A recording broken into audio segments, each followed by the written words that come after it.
Hello and welcome to The Chart Show. I'm Victoria Scholar.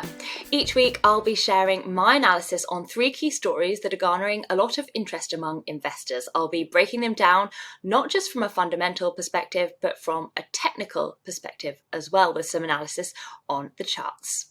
This week's three charts are easyJet, after forecasting a £1.15 billion full-year loss; ASOS, after its CEO stepped down amid supply chain issues; and Rio Tinto, ahead of its trading update on Friday.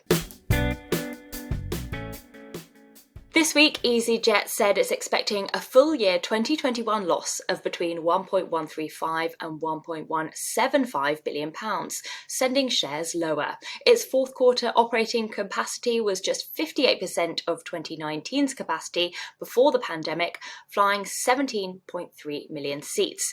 easyJet says that visibility remains limited as customers continue to book closer to their travel date, and the board is not recommending a full year dividend. However, the low-cost carrier is relatively optimistic looking ahead. easyJet said it's expecting first quarter operating capacity to rise to 70% of 2019's levels, and it's forecasting positive momentum with first half bookings to double year on year. Taking a look at the chart, by May of this year, the stock had managed to retrace more than 50% of the losses from the COVID-driven sell-off in the first half of last year. Since this year's peak in May, the stock has been trading in a descending trend line with lower lows and lower highs, breaking below the 23.6% Fibonacci retracement level. It managed to break back above trendline resistance in September before losses resumed once again. It looks as though the next support is at 613, with a break below potentially pointing to a move back down towards round number support at 600 pence. With price action firmly below the 200-day moving average, according to technical analysis, this chart continues to look bearish. It was a difficult start to the week for ASOS. The online fashion retailer announced a profit warning and the departure of its CEO, Nick Baton, sending shares sharply lower by as much as 16% at one stage. The company said that profits could drop by a third as supply chain issues and Brexit weigh on its bottom line.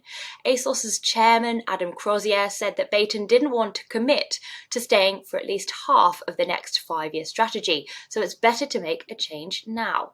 While the pandemic provided a tailwind for online shopping during lockdowns, ASOS has struggled to keep up with its fast fashion rivals like Boohoo. The stock has suffered a series of analyst price target cuts on the back of Monday's announcement. Taking a look at the chart, it's been a difficult time for ASOS shareholders, with the stock down around 60% from this year's high. The RSI indicator is firmly in oversold territory and continues to move lower, and price is below the 200-day moving average.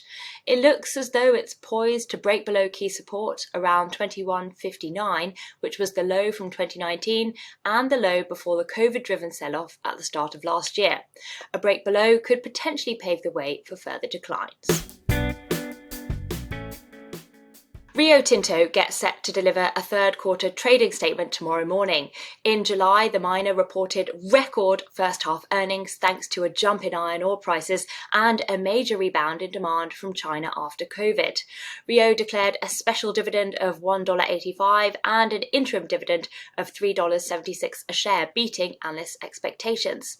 However, iron ore prices have declined by more than 40% since the peak in May, which has taken a toll on Rio's share price over the last 5 months. Nonetheless, Rio is not a pure play iron ore player, but is diversified into copper, diamonds, titanium, and aluminium. Ahead of tomorrow's announcement, analysts at JP Morgan cut the price target from £72.10 to £86, while last week Berenberg and Goldman Sachs also cut their price targets on the stock. Rio rallied by 155% from the March trough last year to the peak in May, but it has since come under pressure again, coming close to testing the 50% Fibonacci retracement level in September. However, the stock remains firmly above the 200-day moving average, and it looks as though the stock is attempting to resume the prior uptrend in recent months, with near-term resistance at 71.63. That's the 38.2% fib level.